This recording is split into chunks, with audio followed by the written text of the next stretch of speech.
Happy New Year and welcome back to Creepy Kitty Creations. Sorry it's a bit late, I had intended to do this video before New Year's, but me and my family caught COVID, so that kind of put everything to a halt. So I wanted to do a doll tour since starting my YouTube channel, and I thought it could be a fun thing to do and see all the dolls that I've made. I hope you like it. Here we go. Sorry, my voice is still a bit off because of COVID. Bear with me, I'm sorry. So let's start with, this is actually the first doll that I ever made. I made her during the first lockdown, and she was supposed to be just like a practice face to see if I even liked the hobby. But like I had absolutely no plan when I made her. I just totally wung it, which is probably why the moon is a little bit wonky.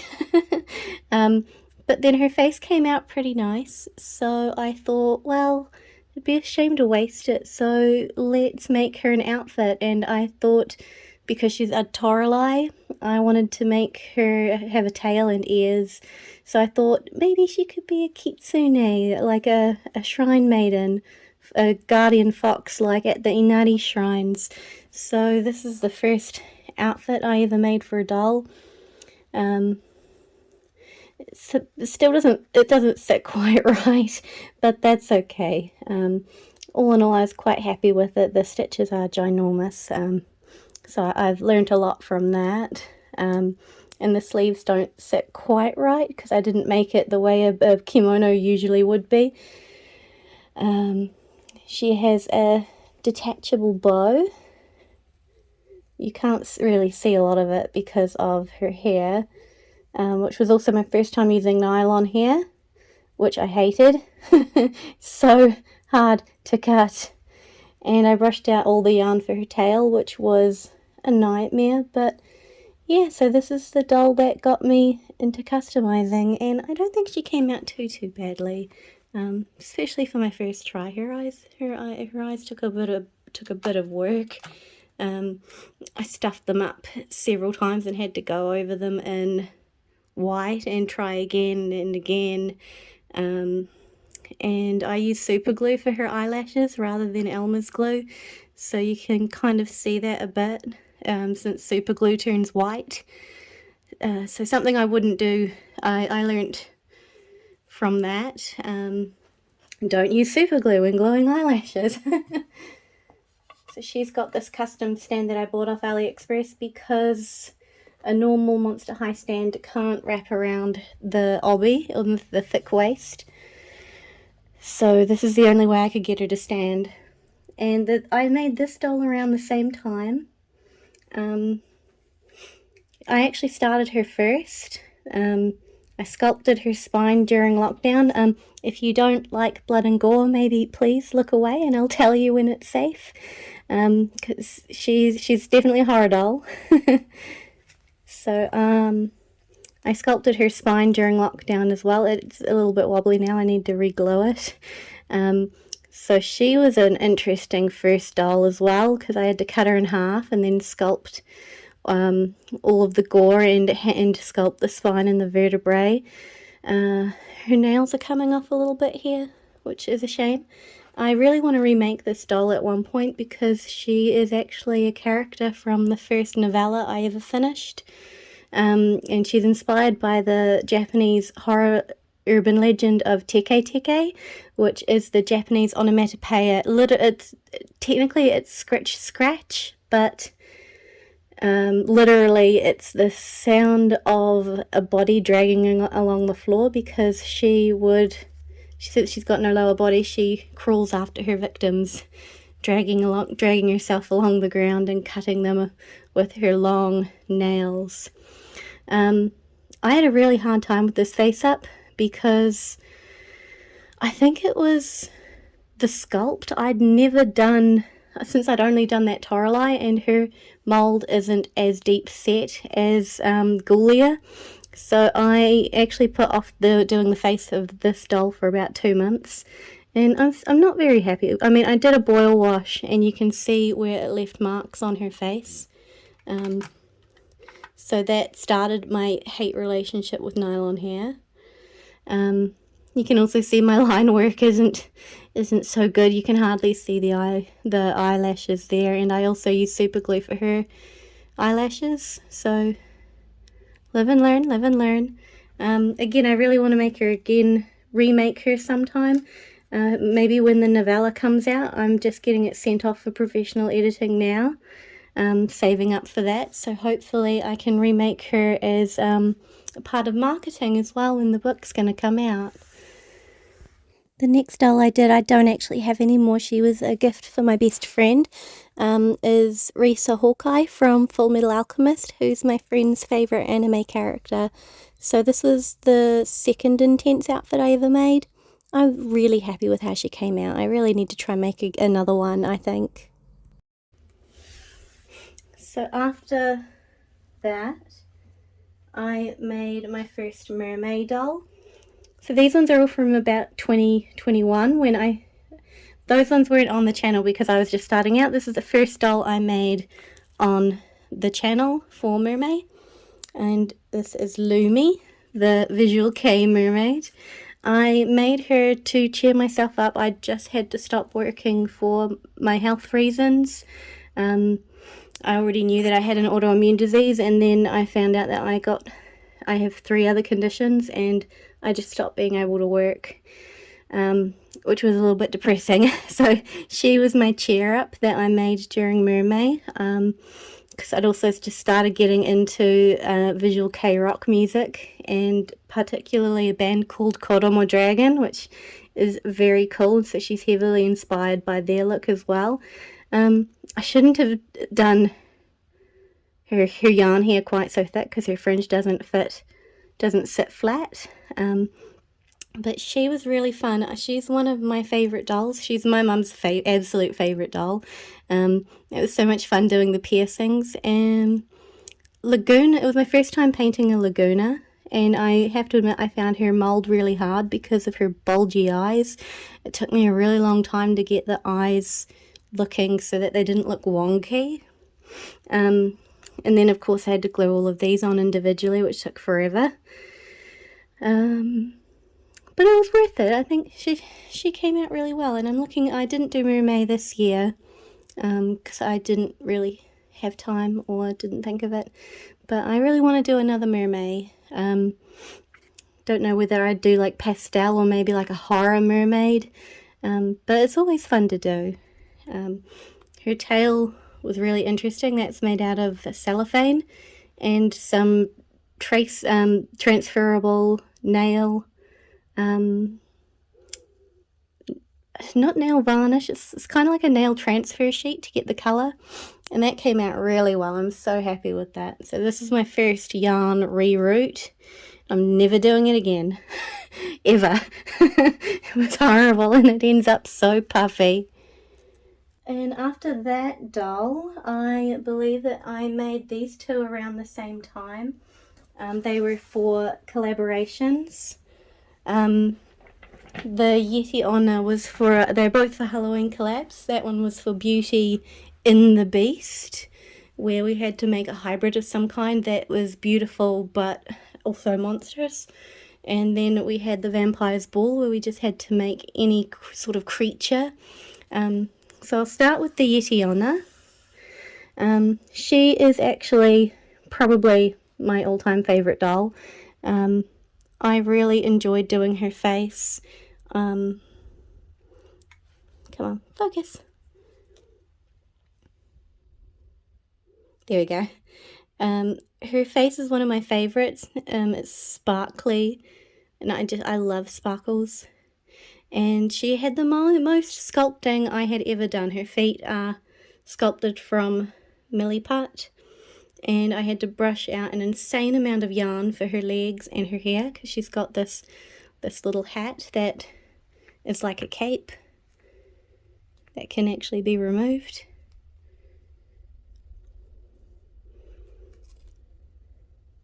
So I very much went with inspiration. She's mostly a Yeti, but I liked the idea of a Yeti crossed with a Yuki-onna from Japanese folklore, like the more of a like a snow spirit. That's beautiful. So this is also my first time using polymer clay for her mask, which I was going to give her 3D lashes, but it would never have fit with her mask on. So I thought it would be cool if she looks like a Yeti and scares people like this, but then she's actually really nice and pretty. First time sculpting horns as well, which I was really happy with, but I kept putting it off because I hate sculpting, I hate milliput. Well, that's not true. I like sculpting, but I hate milliput. You have to work with it so quickly, and it's just a general pain in the butt because it's a pain to mix. It's a pain if it doesn't cure properly because you didn't mix it properly. But yeah, she's probably one of the least popular videos on YouTube though, which is a bit unfortunate because I really enjoyed doing her face. She was so much fun, and I think she's really pretty. And the Possessed Nun was for the Vampire's Ball. She's probably my most popular doll, and I love her so much. Her outfit drove me to tears. It was so detailed and so tricky, but all of her face up and everything was really fun, like doing the crosses on her hands, which I like that if you do it up this way, it's a normal cross, but if you do it up with her looking at it, it's an upside down cross. So she has inset eyes, one of the first inset eyes I ever did. And probably this was the most intricate outfit I had made up to date. There's 3 different layers. There's this dress t-shirt thing, and then her collar, which actually has wire in it to make it lay flat. And she also has this underskirt to make it all poofy, and some first time making doll underwear and lingerie, which was interesting. I really want to make more of her and maybe sell her because she has been really popular, and her habit has wire in it too so that it sits flat. So I really want to experiment and make a whole bunch of them in different colors, maybe with like a white outfit and a white habit, or a blue, or different hair colors. I think that could be really cool. This was a really fun one to make actually, especially the tar tears. I think next time I probably would have used resin rather than gloss because it's starting to feel a little bit sticky. I use Liquitex High Gloss Varnish. So I'm just going to keep an eye on that and hopefully it doesn't get even stickier. Otherwise I might need to rethink about what gloss I'm going to be using from now on. So this is when I started liking making the really hardcore outfits. Oh, actually, I think before this one I actually made... I made Violet Evergarden, my first anime doll repaint, and she was really fun. And I was going through quite a hard time at the time I was making her, and I was still getting used to YouTube, so I didn't get any video footage of doing her arms, because her arms were completely all painted by hand. Come on, focus. There we go. I painted all of the mechanical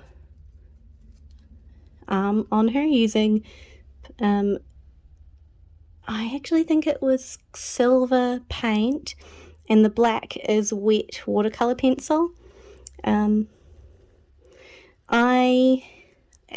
She's one of my favorites as well. I think I say that for all of them. I'm quite happy with almost all of my dolls, but her outfit was really probably the most intricate that I'd made, even more intricate than the nun, because at least the nuns, the pattern pieces were quite straightforward, but for this one I had to figure out how to make a waterfall bustle, which is actually detachable. So that comes off, makes that nice and easy. because I also made a cage bustle, the first cage bustle I'd made, because I wanted to make her outfit really accurate to what it is in the series. So she's also got like that wee little bum puff to give that fullness, and the undergarments to try and make her dress floof out a bit. It's not as flowy as I wished that it had been. I think I chose the wrong fabric, but all in all, I think it worked out really well. The jacket. The jacket was so hard, and I ended up making a proper pattern for this, and I wanted to finalize the pattern, make sure that it was really solid so that I could maybe sell it and people could make this themselves, but I just got totally bogged down, lost track of time, and it got really complicated, so sadly that didn't really happen. I think I was still getting used to making wigs, and I think I used a bit too much yarn for her hair, so it's a bit thicker than it should be, so it doesn't lie as flat as I would like. But her buns are detachable, they've got pins in them, and the buckles actually work on her jacket. As far as her face up, this is probably the most simple face up I had done, and I was really nervous about that, and I had originally wanted to give her inset eyes, but I ended up using that head for the possessed nun because I thought I'd give this a whirl first, and she turned out pretty good. So but yeah, the lines like aren't crisp at all. Looking at her eyelashes now, that was before I was going in with wet watercolor pencil, and I was just using a normal watercolor pencil, so they're not as detailed as my eyes are now. But I think she was my 4th doll that I ever made, so not too bad. Her lips are also getting a little bit sticky. I made the wee little choker that she got from the major. I made one of those to have with it, and then I couldn't find it, and I wondered where it went, and then I found it on the floor with teeth marks in it because my puppy had decided to magically take it from the table and onto the floor and eat half of it. So at least she didn't swallow it. I don't know how she got it to this day. She's Houdini. It's crazy. I think the next doll that I made in 2021 was this shadow, it was a Heartless from Kingdom Hearts. So I didn't actually have any dolls with the dark skin. Is it Caddy Noir? So I think this is actually, I can't remember, I think she might be a Draculara, but I changed her skin color using pastels, and I'm still to this day surprised that it turned out so well. Her feet, you can kind of see a few brush marks where I used Sharpie, because apparently because I was worried that it was gonna, every time I take off her shoes it was gonna scratch the paint off, but it seems to have worked really well. Me and my sister, we always used to play Kingdom Hearts when we were younger. It was like our happy time that we spent together, and I particularly liked this mushroom Heartless, where it doesn't hurt you, and it mimes things, and depending on what it mimes, you have to hit it with magic to get a reward, or if you hit it with the wrong thing, she gets all angry and stompy and just disappears.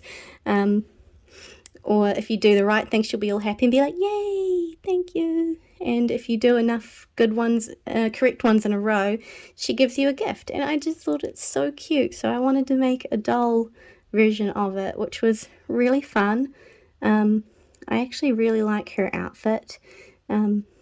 This part here is actually just like an apron that can come off. So she's a doll that I made on a whim. I kind of wanted this to be fuller, so it didn't quite turn out the way that I wanted, but focus. Overall, I was really happy with her. She's also not one of my not an overly popular video, so maybe just not that many Kingdom Hearts fans who are into doll customizing, but that's okay, because I made her just because I had this lovely fabric and I just really wanted to make her. So as far as her face up, it was really, really hard and a challenge for me painting on such a dark skin tone. But really, really fun too, actually, because just trying to get those wee bits of blush, and it was cool because the white was actually standing out a lot more than it usually would. So I tried to do something different with her eyes. I actually used some gold paint. Go on, focus. I used some gold paint to make them really yellow, and because Heartless just have a plain yellow dot for like glowing eyes, but I want to do something a bit more complicated and give her some normal eyes. But I also did like a little white ring in the middle, which I don't know how well that turned out, but I haven't done it again. But I think especially from far away it gives her eyes just a little bit of something extra. I love her outfit. I love little baby doll outfits. Even just wearing for myself, I think they're really cute. Now the next one I made is my all-time, and it will always be my all-time favourite, the Child of Nature doll that I did for a doll swap with of Crafts and Curios. She is my absolute most favourite doll ever. I'm so happy with how she came out, and she is happy in her new home with of Crafts and Curios. I love everything about this doll, and I love everything about the creation of this doll and her stand and the little mushroom circle. Everything. She just came out so sweet, and I'm so happy with her. This one next, the Visual K Rock Girl. I was feeling a bit run down, and I hadn't done a face up in a while, so I was feeling a bit nervous about that as well. So she was just something to get me back in practice, get my confidence back up a bit, and just something fun to do. And it was nice to not have to worry about making an outfit. I just used standard Monster High clothes, and this was my first Frankenstein head, which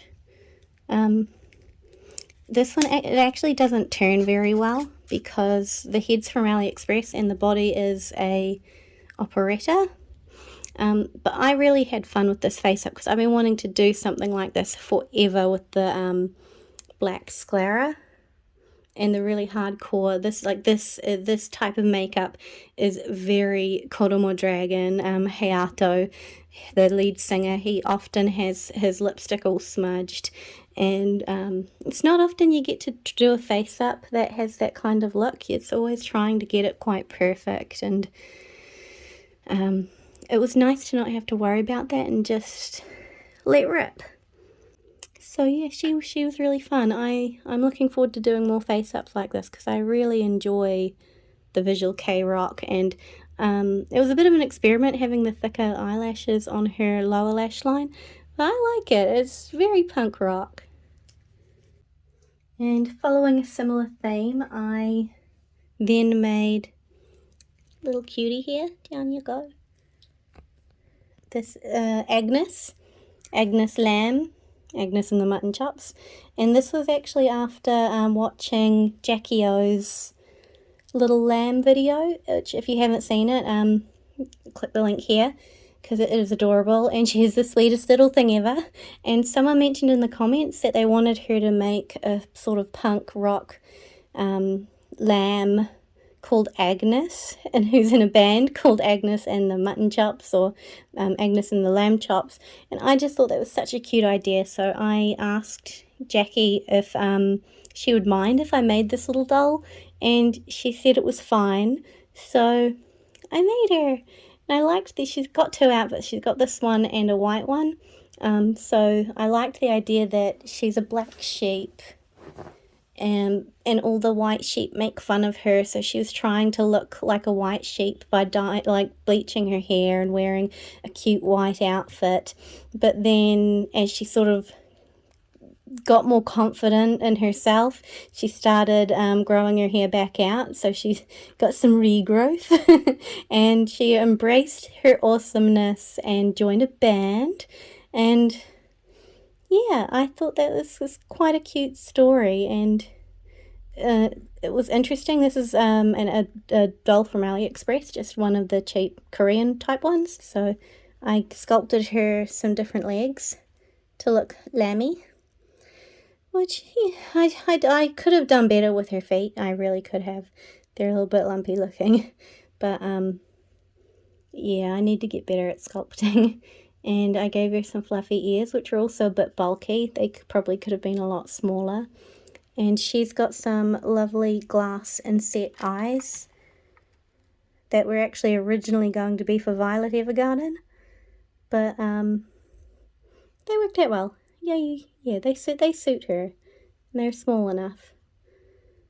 So I quite like working with dolls that have inset eyes. It's nice not to have to try and focus on getting the eyes even, and I could focus on doing just some cool eyeliner look, something like that.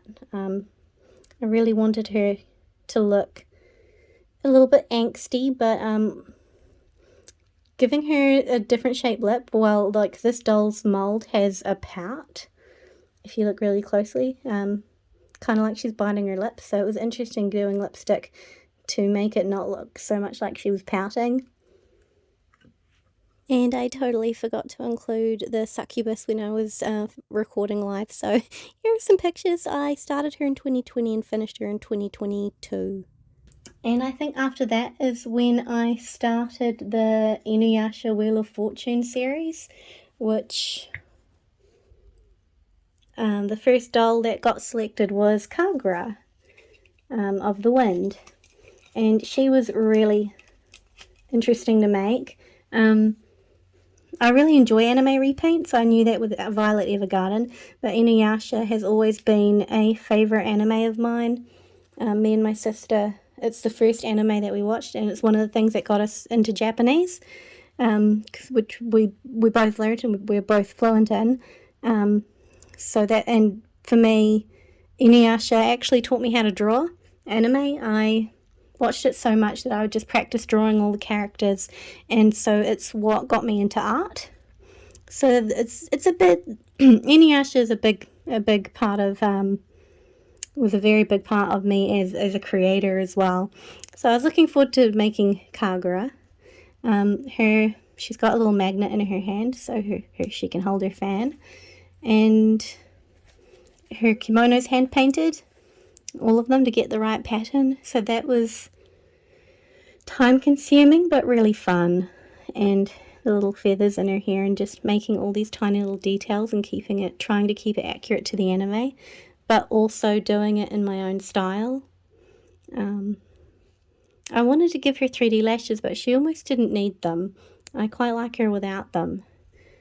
I did gloss her eyes, though I kind of wish I hadn't, because I put a lot of tiny little details into, bring her a bit closer. I put a lot of tiny little details into her eyes that kind of get obscured by the gloss, like tiny little lines.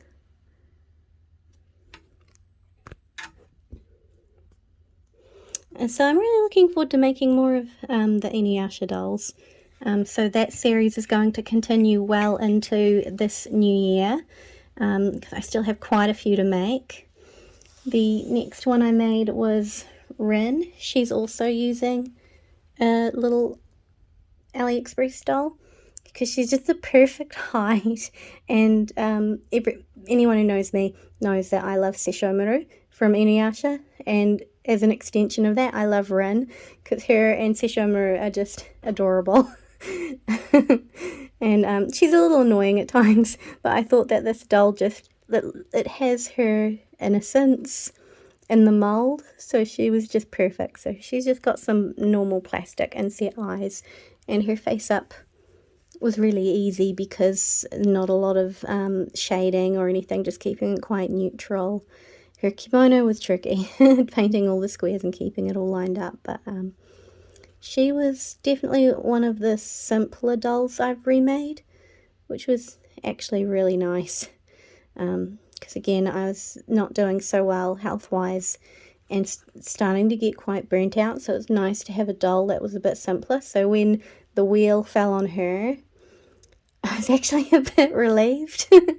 On saying that, I originally planned to make Jukin as well, in the same video with Rin, because he wasn't on the wheel, but I think he's also an extension of Rin and Sesshomaru, so I didn't end up having time to do that, and I needed to get the video out. So I'm hoping to make him really soon, because I really want to make him, especially with the staff of two heads. If you don't know the series, got something to look forward to. He's an interesting little critter. He's a, I'm not sure what kind of yokai he is, but he looks a little bit like he's about that much, he's about that much shorter than Rin, so he's quite tiny, but he has this huge staff that's like taller than both of them. It's quite fun. He's definitely comic relief. And one of the dolls that I made I made him on a total whim right before Halloween. I had no plan on making him whatsoever. I was doing the face up for the Mantis, and I just really felt like doing a horror repaint. And I had this doll, and he's like perfect. He was perfect height, perfect outfit. I only had to make his cap, and so he's based off a character that I wrote in a short story that I got published this year called Wolves in Sheep's Clothing. And as a writer and an artist, I really want to do more of this where I'm making my own characters, and especially doing some more horror repaints. I really want to do more horror repaints this year. I keep holding off on making my own characters because I keep telling myself you shouldn't make them until the story's actually written and it's about to be published and it works as marketing. But then another part of me is like, just do it, just make it. Get people interested, and it seems a lot of people do really enjoy when you're making a doll and telling a story that's related to the doll. So I really want to do more of that, and share more of my writing, because I'm one of those writers that I don't want to publish something until I'm writing a trilogy, and I don't want to publish book 1 until I finish book 2 and 3 as well. So it's going to take a long time for me to even publish like the first thing. I'm slow. I'm very slow. He was so much fun. I ended up stuffing up his mouth, and half of the paint, the watercolor, started smushing off, and I had to redo it, but it came out a lot better the second time.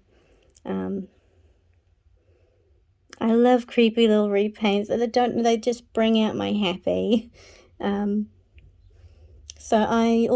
he has a sister in the story. So I did say I was going to make her for this year in Halloween, but I might actually make her sooner. We don't have to wait for Halloween for creepy repaints. We can have creepy repaints whenever we want, I think. So I need to buy another doll to make his sister.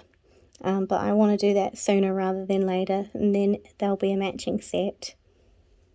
And then the most hardcore doll of the year was for a collaboration with some really big doll YouTubers, which was absolutely amazing to be able to do with them. So this was for the Bug Girl collab, and I made a orchid mantis. She took, so for example, the black-eyed boy, I made him in 3 days flat, because all I had to do was his face and his hair and his hat. So he took 3 days. She took 2 months, like a full solid 2 months to make, and half of that was her dress, which just took forever, because she's got a hoop skirt, an underskirt, the overskirt, this underskirt as well, and her corset. So that was a lot of, and everything. I am a glutton for punishment, and this is all done by hand. I don't gather on a sewing machine because it just eats everything. So that took me a long time.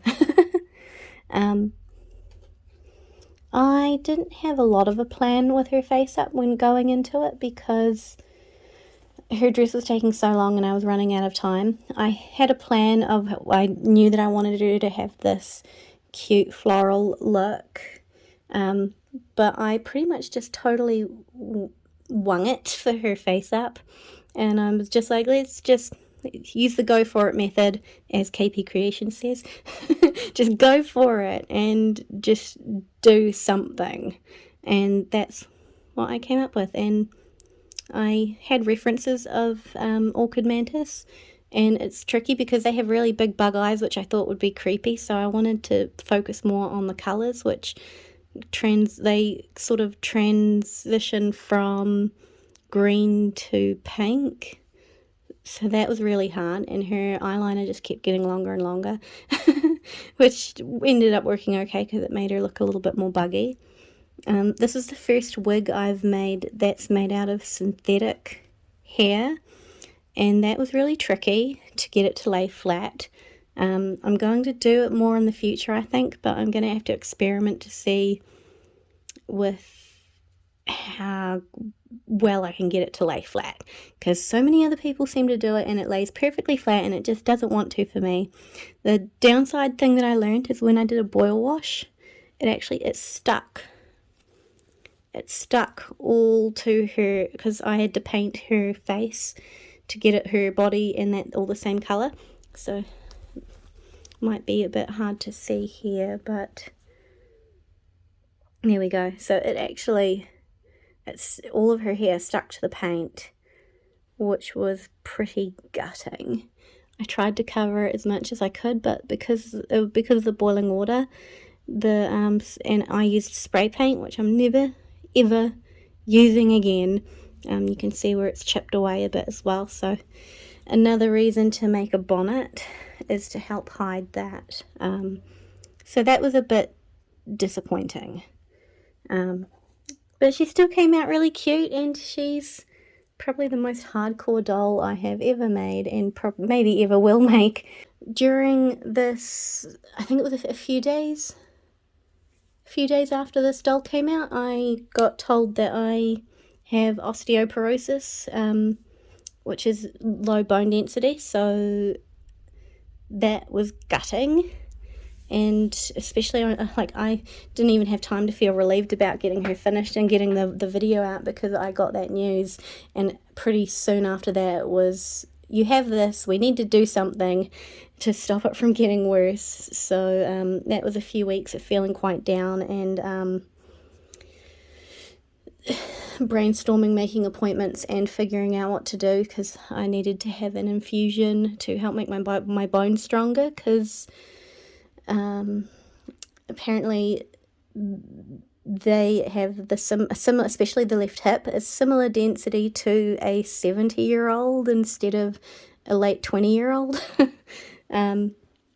So that put me out for a little bit, but before then I made the last doll of the year, finally finished her.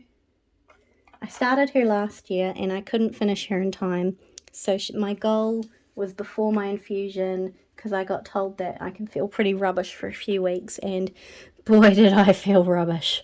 Felt like I got run over by a truck. So I'm really glad that I got her finished. I pretty much just had to finish her face up and make her shoes, which I freely admit I had been putting off.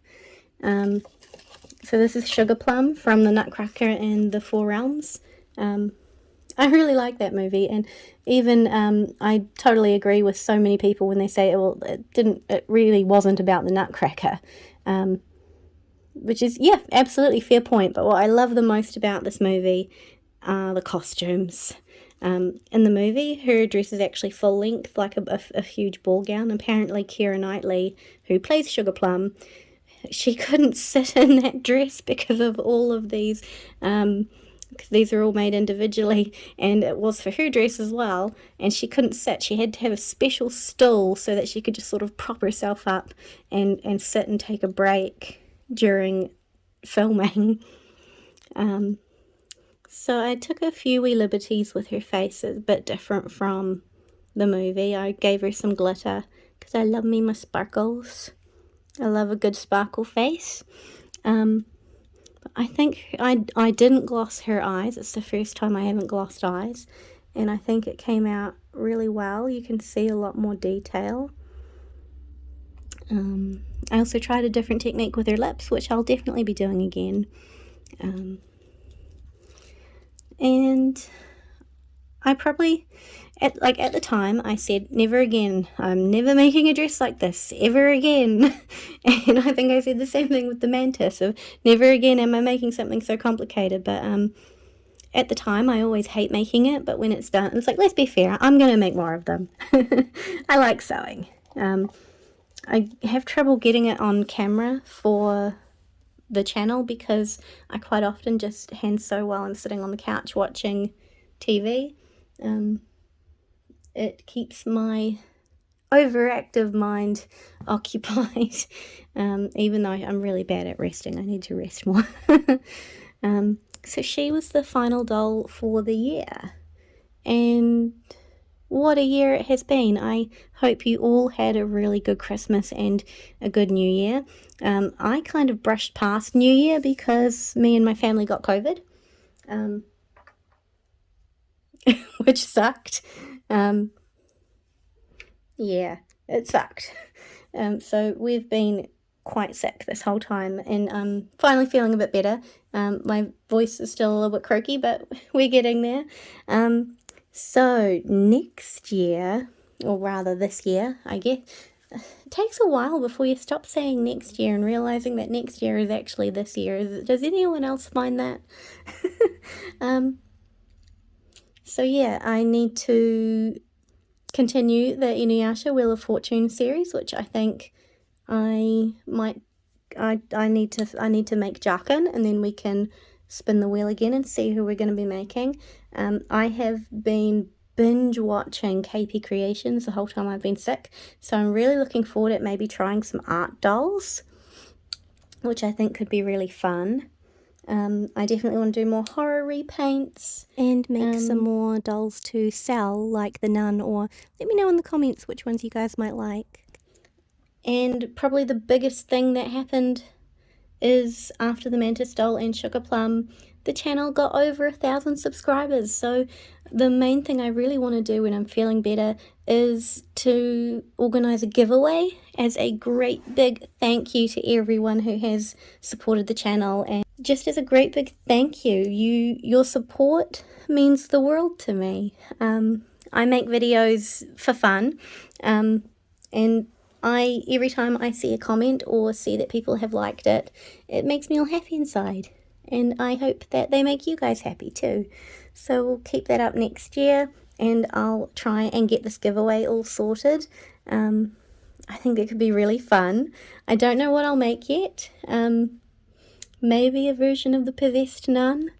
I've already got an idea for her, so maybe I'll have her as the first prize and a creepy kitty plushie as a second prize,